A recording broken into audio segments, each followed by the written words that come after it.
Namaskar. Hello and welcome to PGurus channel. I'm your host Sri Iyer. Joining me today is Professor R. Vaidyanathan, and we'll be talking about a very interesting, important topic.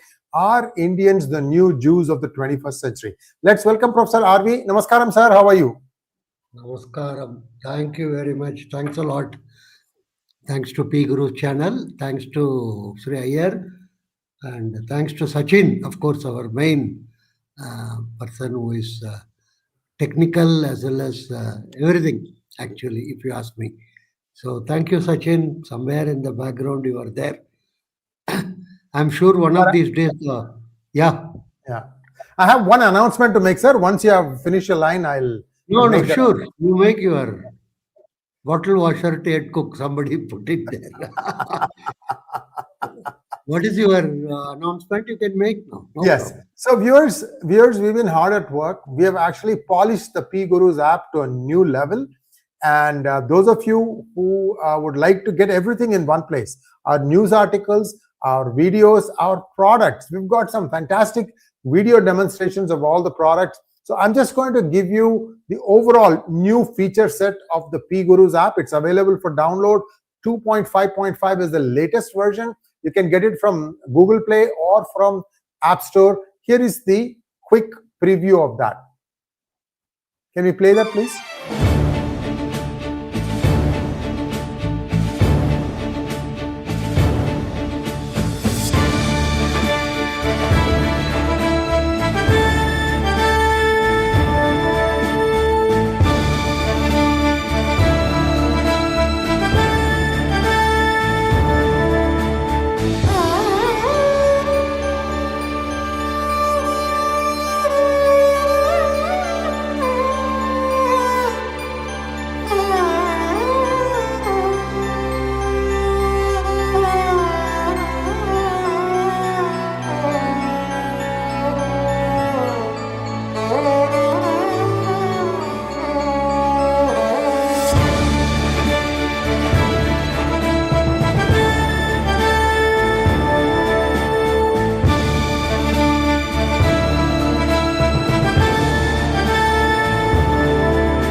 So you can freeze it at that QR code and then you can scan it and then you can directly install the app, whether it's on Android or iPhone. I hope that's why we put it at the very beginning, so you can go back to the beginning and it comes within the first 2.5 minutes. So thank you so much, sir. Over to you. Thank you very much. Thanks a lot. Today we will have a look at the issues of Indians all over the world. Are they persecuted, and what is the nature of the persecution? Are they becoming the new Jews of the 21st century in terms of different countries, different locations, and other thing? And they are not organized. Is that a strength or is it a weakness? So we will have a quick look at it. First and foremost is Indian community has been very successful in different parts of the world. For instance, in Africa, some 100 years before itself, many from Gujarat and other parts of the world went. And, the Uganda was one of the major centers where they were very active in business, commerce, and they contributed significantly to the Ugandan GDP. And at that time, it was estimated something like 60% of the trade, commerce, and other thing were with the Indian hands. Anyhow, and Idi Amin took over in the 70s, and he is one of those, third standard fail, fourth standard pass type of person who became the head of the chief of the armed forces, and through perseverance and various other type of methods, and he suddenly expelled all the Indians, estimatedly 70,000. Very, very interesting. From Ugandan. He said Uganda for Ugandans, whatever it means. And there used to be an anecdotal evidence. He wanted to convert the name of the country to Idi Amin. Idi Desh, or Idi country. And one of his advisors told, don't do that, sir, because when Cyprus became independent and they began to call, and they were called Cypriots. And so, ED, if you make our country, we will be ended being called idiots. So, he didn't pursue that anyhow. The point I want to make is the great success of the Indians became a very major albatross around their neck. Many of them, of course, came back to England because they had, I think, their citizenship of England also intact. And some of them moved to US, and much later, Idi Amin himself was thrown, and then he went to Saudi Arabia, settled there, and I think he died around 2002 or 2003. The point I want to stress is the success of Indian entrepreneurship is an eyesore in many of the places, including in South Africa. Let me tell you, periodically there is some agitation against Indians and other things. And large number of them, for instance, in Fiji, suddenly the army chief was unhappy about Indians, and so the causes of success become reasons of failure much later. We'll see this. This is one of the major business propositions in strategy books of business. We'll see about that.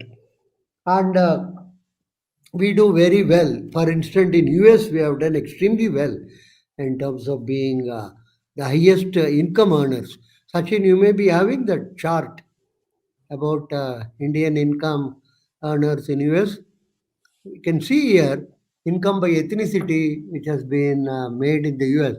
Indian Americans are on the top of the chart with 152.3 million US dollars uh, in terms of the per capita household income. And then Filipino Americans, then Asian American, and various other Chinese Americans, and various others come in the list. The point I want to make is they are really on the top of the list. Not only they are top of the list in US. If you see UK, next one, Sachin, help me. 1 second, sir. Yeah. Yeah, UK also you can see Indian, Chinese, and white ethnic groups highest median income. They had something like 558 pounds ethnic group of the household reference person, and this was in the 19 2019-2020 prices. This is median weekly income before housing cost by ethnic group. Then comes Chinese at 552, and then comes the white Britishers.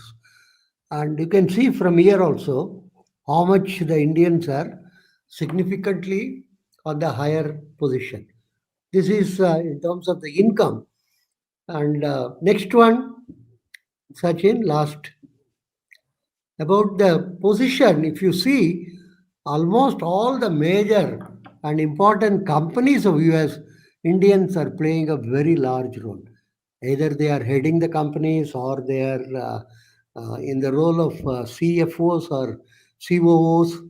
And this is for the 50, 25 companies which are recognized in US, and this has created some amount of heartburn among others.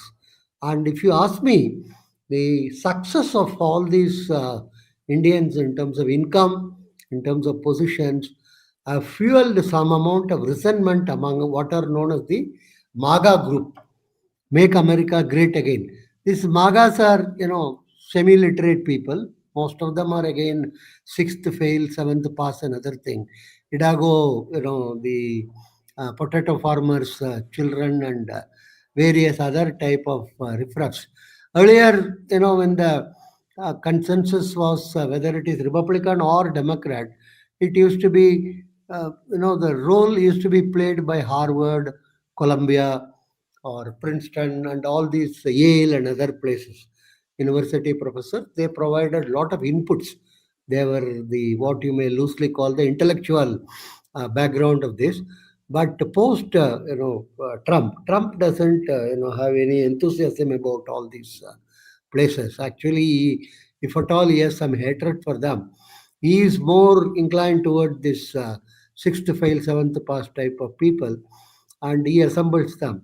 And I am actually puzzled. We will come to that. The Cash and Tulsi, how they are able to run with the Trump situation. Anyhow, many of these MAGA people are not comfortable with the migrants in general, and one of the eyesore is the Indians, and they are not looking at the role of the Islam, which is influencing more and more the U.S. Uh, various policy making, as well as in UK, for instance, Islam is so powerful. UK, I would call it as a caliphate. It is no more a original type of a democratic system. Caliphate having a problem, and it is Birmingham or Bradford. You can call it as the headquarters of the caliphate. Recently, UK Parliament, can you believe, rejected overwhelmingly a resolution wanting to have an investigation into these grooming gangs of Pakistani Muslims. The amount of influence Islam is having in UK, I am trying to explain. Whereas on the other hand, a lot of studies have suggested up to 15% of the UK's growth is due to Indian entrepreneurship, Indian role, not only in business and commerce, but also in healthcare, in legal, uh, as well as in chartered accountancy. But there is no organized group of influencing Indians. That is the most important thing. US also, I have traveled extensively. I have visited various places.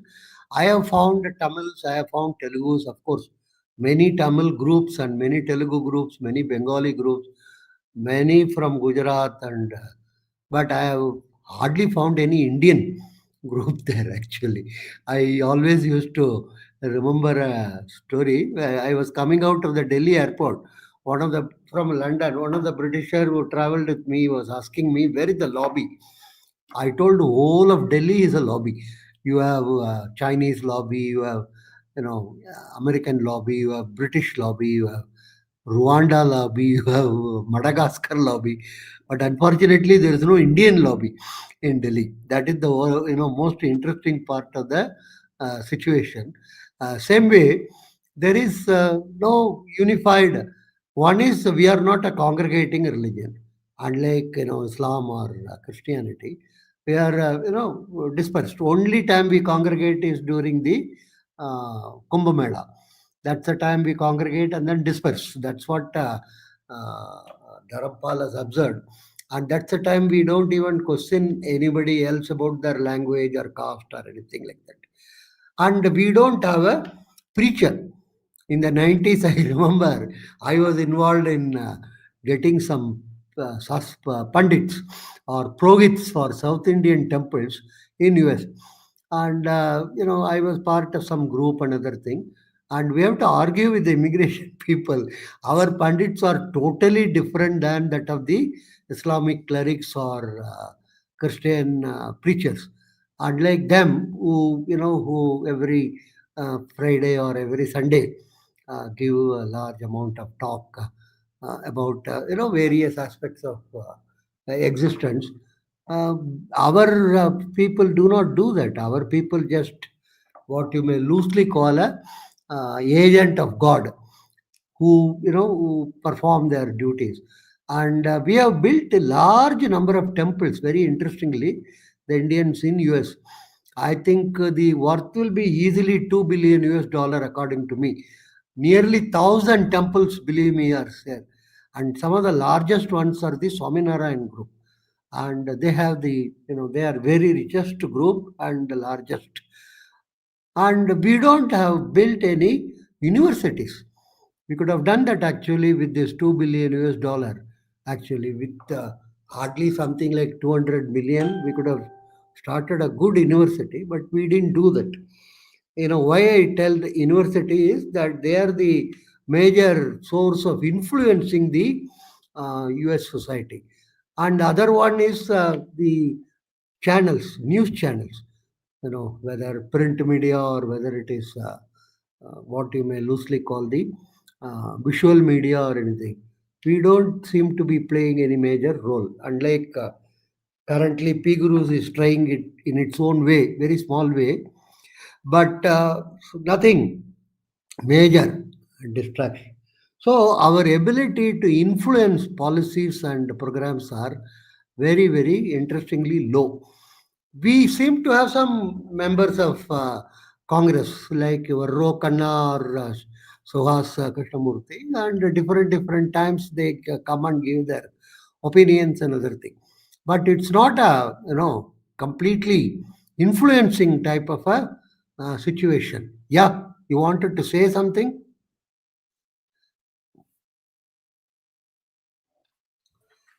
Sir, it is two individuals. Rokhana is one. Then there is one person called Suhas Subramaniam. Krishnamurthy. And there's Yeah, another person called Raja Krishnamurthy. Just right. wanted to say, yeah. That's okay. No, they may be in different, like in GOP or in Democrat or All whatever it is. Democrats, sir. All are Democrats.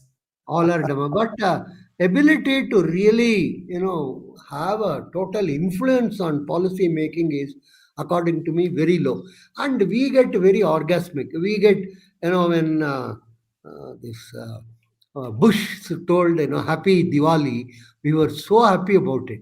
After that, Obama also told Happy Diwali, and we thought we have conquered the US. Nothing like that. Just they told Happy Diwali, two words. They may not even know what it is. Recently, for instance, when the trade deal was going on, one map was published. And that map showed Aksai Chin and Pakistan occupied Kashmir, everything as part of India. We all went to go gaga about it. See, the whole US is completely nothing. That map has been withdrawn day before yesterday. So, see, US is something which doesn't have any permanent friends or permanent enemies, permanent interest only it has got. It's very clear about it. And we have not still cultivated any method because we ourselves are not having any common purpose or any common unity or anything. We have tremendous amount of different type of divisions which are carried to that location also. So our success is extremely important, but at the same time, our lack of unity makes our success highly problematic in terms of creating a victimhood by others. And domestically, if you look at within India, we have been very, successful. Even though Trump told ours is dead economy, which is not true actually. Ours is dead and thriving. It's one of the very rare combination of economy which is dead but growing. So this is something, a dead corpse can it grow? Yes, you look at India. So here locally also the groups and the various things which are succeeding are successful are the same thing which are successful in the other context. You may call it as other communities or non-reserved communities, whatever name you can call it. And domestically, they are on a very weak path because of the electoral system. Because in order to get significant amount of vote, and they are not a preferred group actually, except in one or two states. So what is happening is globally there is a victimhood campaign against this Indian. To the extent one GOP member has recently moved a resolution to rescind his H1B. He says H1B is the root cause of all the problems and other thing. And substantial amount of benefits of H1B is coming for Indian. And another fellow says we can get Musk type of people in H1B, then only it is useful. How will they decide whether the person who is coming at that entry level is he going to be Musk type or is he going to be Rusk type? I do not understand. Anyhow, that there is a move to rescind. I do not know how much it will be successful. But the point I want to make is there are not many who are understanding the deep inroads made by Islamic fundamentalists. There is one Laura Loomer, only 1% to the best of my knowledge, who is constantly alerting. She recently alerted that the funding from uh, Middle Eastern countries like Qatar and this Saudi Arabia and the legwork from Pakistan and Bangladesh. people who can, do the physical damage. And this combination is gaining ground. She has alerted for quite some time. She has been doing this actually. Otherwise, I don't think. And many of the universities and think tanks are infiltrated by both Chinese as well as by the Islamic groups, and they are not going to be any sympathetic to Indians or Indian groups. So this is what is the emerging situation there, and the uh, the type of uh, animosity against Indians can grow very fast. That much I can assure. In terms of that they are as if they have captured all the positions by using uh, what one can call unusual means or anything like that. Nothing. They have done their duties, and the only thing they have not done is to form a unified group in order to influence policies and programs. This is very, very important. They have been, what they have done is they have not imposed any of their ideas or anything. They go to their worshipping places. You know, they have their this curd rice and what you may loosely call the lemon rice on a Saturday afternoon, and pack something more for the night dinner also, and bring it. That is the maximum what they can do. And they are not, they follow the rules, regulations very, very strictly. And if you ask me, some of them are more American than American themselves in terms of uh, looking at the laws and regulations and other things. So they are not like other groups, not even like Mormons who are local groups who try to have their own solid grouping and then try to influence. So there is a major aspect which required to be considered. And so, how to overcome this is a major issue. There is going to be a huge, as more and more success comes, there is nothing called enmity if success is seen as one of the major aspects. And within the country also, there is a significant amount of growth of GDP and various other factors. So both ways, the groups which are successful in US and UK are the same groups which are very successful in India also. So this type of a thing and various fault lines are there in India. We have fault lines like north south. We have fault lines like languages, religion, region, and caste, and all these fault lines will be utilized. And some of these fault lines are also used in abroad, actually, if you ask me. In UK, they are making it big as the caste discrimination. US also, they are making it as if caste discrimination is a very major issue in various fora and other things. So the fault lines will be accelerated or accentuated, and nobody likes a country like India to succeed. Let's be very blunt about it. We want to be Vishwa Gurus, and in terms of and we are claiming periodically it is not dominant in terms of military or economic power. Nobody bothers about our spiritual power and other things. Let's be very clear. Other than some of the vegans and some of the leftover, the groups, small groups who are interested in yoga and other thing. Nobody else is very serious about our status in terms of our knowledge, and our own groups are also plenty. We have Swaminarayan group, we have ISKCON group, we have this group by Sri Sri, we have group, and most of them are not explicitly coming forward as Hindu groups or anything like that. Each group is considered itself to be of itself. Swaminarayan, I visited their temple when I came out. There were various type of religions of the world, and one of the exhibits was about Swaminarayan religion. It is treated as a separate religion. It's not treated as part of the Hindu pantheon.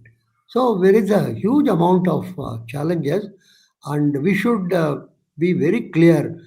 We want to be economic and defense known in the world. Let's be very blunt about it. That's not, feel sad. The second is all over India, all over the world, wherever Indians are present, whether it is UK, Australia, New Zealand, or US, or even Mauritius, and we should offer citizenship. They all should become Indian citizens. That is the first and foremost thing. And on that basis, a large grouping can be created. And whenever there is any issues or problem, they can always come to India. That was one of the ideas of CAA, actually, which was sabotaged. So we should offer citizenship to all these groups. This is second most important thing. Third is already huge number of our bureaucrat children, our minister children, our defense people children are all educated in US universities, and many of them are working for US companies.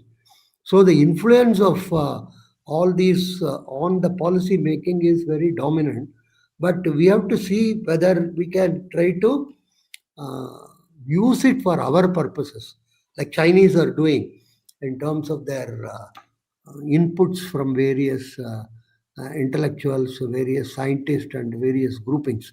Whether we would be in a position to leverage on it is much more critical important. So we should create a global thing, and not just global for Modi or global for the Indian diaspora. And the future is not very bright. Let me very bluntly say, given the rise of MAGA, given the rise of various fishiferous tendencies in the European Union, one has to wait and see, because in the next 1 year, Europe is going to undergo tremendous amount of violence and civil war, because the Le Pen decision will be made in the next few weeks, whether she can contest the polls or not. Then the AfD in Germany is sweeping. It has got huge amount of support. So the various so-called quote unquote extreme right-wing groups are going to play a very major role in Europe. And how much we are able to leverage on it, how much we are able to get at the positive side of them is extremely important. And on either side, west and east, we have now huge problem in our hand. Both of them are having huge amount of Islamic grouping, and I'm very puzzled actually. A person like Kash Patel or even Tulsi Kabad is supposed to be one of the ISKCON followers, but our own priest is in Bangladesh for the last more than 1 year actually, in jail without any proceedings or anything. She has not been able to do anything about it or not. I'm very puzzled about these things. So the deep state is much more deeper than what we are thinking, perhaps. So we have to face this, and this is not going to be very easy. Let me. And so 27 is going to be a tough year. 26 end and 27 is going to be a major tough year for Indians all over the world. Let me tell. And maybe India should be ready to welcome substantial number of them back home. The way the things are developing. Let's wait and see and hope for the best. Thank you very much. Thank you so much, sir. We have a couple of questions from our viewers. Let's go with the first question, please. Neelakantan wants to know, very good analysis, sir. Don't you think that Indians should join police and forces in the respective countries to maintain balance of persecution? Very correct. But, Indians are typically more enthusiastic about becoming a lawyer, chartered accountant, or a doctor rather than being in the police of these countries. I agree with you. I have a small clarification. Lakshmi ji wants to know, How much should I pay for becoming a life member of PGurus? Lakshmiji, we don't really have something like a life member. Many people donate large amounts of money. They like what we content. They like our content and the way we produce it. So please feel free, and if it's a large amount, and I'll be happy to acknowledge your contribution. And again, thank you all from the bottom of our heart for keeping us. It's another revenue stream for us, and it's a significant stream. And thank you so much for all that, sir. With this, we Maybe come to a a close of. year you can Sir. consider life member or something like gold member, silver member, and something like that. You can have Yeah, different categories. yeah. We, Think we, about we it. have to explore that. Yeah, if there Yeah, are enough people, we'll be happy to do that. sure. Thank you so much, sir. We'll see you again in a couple of weeks' time, Friday at 8 p.m. Thank you very much. Thanks